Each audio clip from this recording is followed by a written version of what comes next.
Amreli tower ચોક પહોંચ્યા। અમરેલીના વેપારીઓને તેઓ મળ્યા હતા। દુકાનદારો સાથે તેમના વેપાર ધંધા વિશે પણ વાત કરી। ટાવર ચોકમાં રોડ પર બેસી નાના વેપારી સાથે વાતચીત કરી। ટાવર ચોકની કેટલીક દુકાન પર પ્રતિકાત્મક રીતે સ્ટીકર લગાવ્યા। અમને ગર્વ છે કે અમારે ત્યાં વેચાતા તમામ ઉત્પાદનો સ્વદેશી છે। આ લખાણવાળા સ્ટીકરો તેમણે લગાવ્યા। સ્વદેશી વસ્તુઓ વેચવા અને ખરીદવા પર ભાર મૂકવા કહ્યું।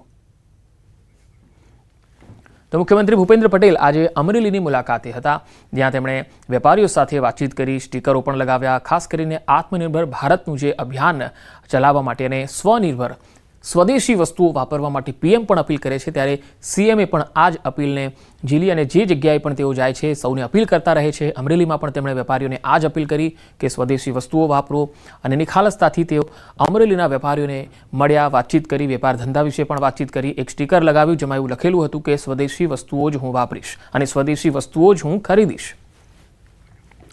તો આ બે અલગ અલગ તસવીરો તમે જોઈ શકો છો। અમરેલીમાં મુખ્યમંત્રી જ્યારે ટાવર ચોક પહોંચ્યા ત્યારે વેપારીઓ પણ થોડા દંગ રહી ગયા, કારણ કે સીએમને જ્યારે આવતા જોયા પોતાની દુકાનમાં અથવા તો પોતાના વેપાર સ્થળ પર, ત્યારે તેમને તો ખ્યાલ જ ન હતો કે સીએમ તેમની મુલાકાત માટે આવશે। સીએમ ત્યાં આવ્યા, તેમની સાથે વાતચીત કરી અને સાથે એક સ્ટીકર પણ લગાવ્યું સ્વદેશી વસ્તુઓ ખરીદવા અને વેચાણ કરવા માટે, અને સૌ કોઈ સીએમને મળીને ખૂબ જ ખુશ થયા।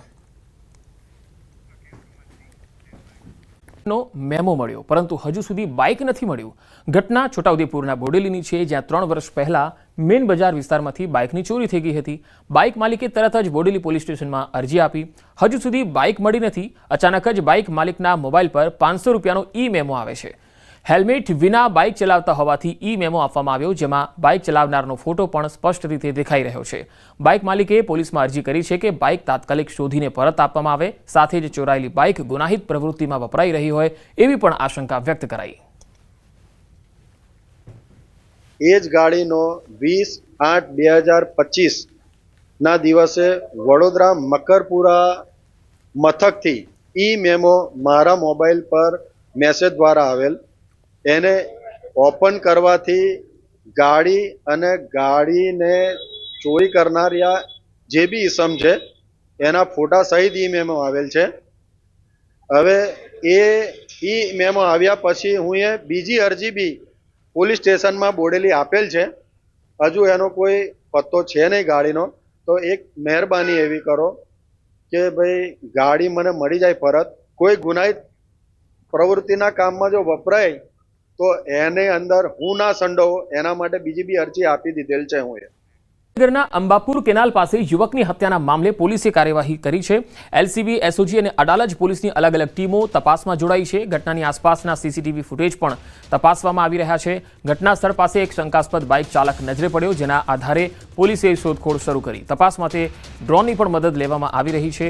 મહત્વનું છે કે સમગ્ર કેસમાં હવે એટીએસની ટીમ પણ જોડાઈ છે। અગાઉ આ જ મોડસ ઓપરેન્ડીથી ગુનો કરનાર એક શકમંદ વ્યક્તિની તપાસ ચાલી રહી છે।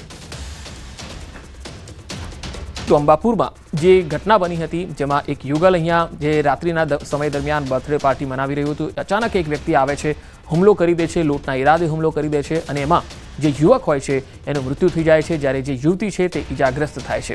આ ઘટનામાં હવે અલગ અલગ તપાસ એજન્સીઓ પણ જોડાઈ રહી છે। એલસીબી, એસઓજી અને એટીએસ હવે આ તપાસમાં જોડાઈ છે। ડ્રોનની મદદ અને એફએસએલની પણ મદદથી આસપાસના સીસીટીવી ફૂટેજ ચકાસવામાં આવી રહ્યા છે। સંવાદદાતા ઋત્વિજ સોની મારી સાથે જોડાયા છે।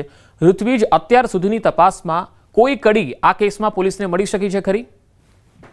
પંકજ, ખાસ કરીને જે ઘટના સ્થળ હતું, ઘટના સ્થળની આસપાસના જે સીસીટીવી ફૂટેજ છે તે તપાસવાનું પોલીસે શરૂ કરી છે। વાત કરીએ તો ગુજરાત એટીએસ છે, Gandhinagar SOG, LCB, Adalaj police, આ ઉપરાંત અમદાવાદ ક્રાઇમ બ્રાન્ચ, આ તમામ જે એજન્સીઓ છે, ઉપરાંત સ્થાનિક પોલીસ છે, તેઓની અલગ અલગ ટીમો બનાવવામાં આવી છે અને જલ્દીમાં જલ્દી આરોપી પકડાઈ જાય તે માટેના પ્રયત્નો પણ કરવામાં આવી રહ્યા છે।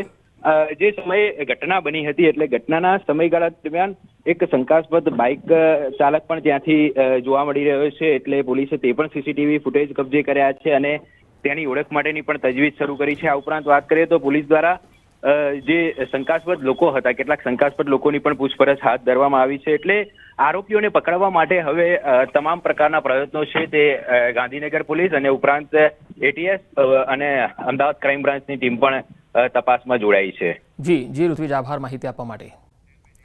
પાકિસ્તાન વચ્ચે મુકાબલો છે। રાજકોટના ક્રિકેટ પ્રેમીઓનો ઉત્સાહ ચરમસીમાએ જોવા મળ્યો। ભારત ફરી એક વખત પાકિસ્તાનને હરાવે તેવી આશા।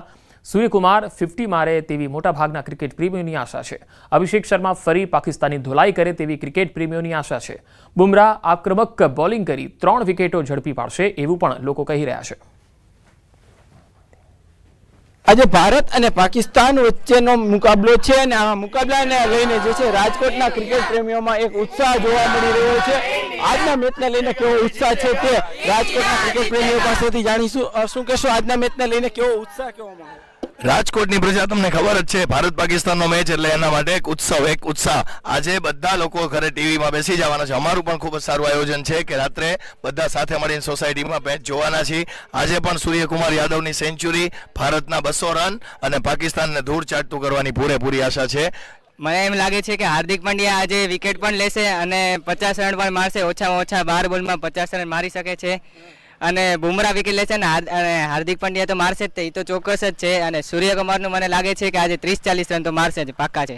એક ઓવરની અંદર 5 સિક્સ તો પાકા જ છે, 5-4 સિક્સ તો. પછી હરીશ રફને જો આજે રમાડશે તો પતી ગયું પાકિસ્તાનનું, આવી જ નહીં શકે. પાકિસ્તાનની કેવી હાલત થશે? બકરીના મોટા જેવી. ચોક્કસથી આજ રાજકોટ ક્રિકેટના ક્રિકેટ પ્રેમીઓનો ઉત્સાહ છે, ઉમંગ છે. આ વખતે પાકિસ્તાનની હાલત છે તે બકરીના મોઢા જેવી થશે તેવું જે રીતના ક્રિકેટ પ્રેમીઓ કહી રહ્યા છે. ક્યાંક ને ક્યાંક ક્રિકેટ પ્રેમીઓ છે તેમાં એક ઉત્સાહ છે, ખુશી છે અને આજે સાંજ પડતાની સાથે જ તમામ ક્રિકેટ પ્રેમીઓ છે તે જે છે ટીવીની સ્ક્રીન સામે ગોઠવાઈ જશે અને આ મેચને જે છે આતુરતાથી નિહાળશે. હાર્દિક જોશી, ન્યૂઝ 18 ગુજરાતી, રાજકોટ.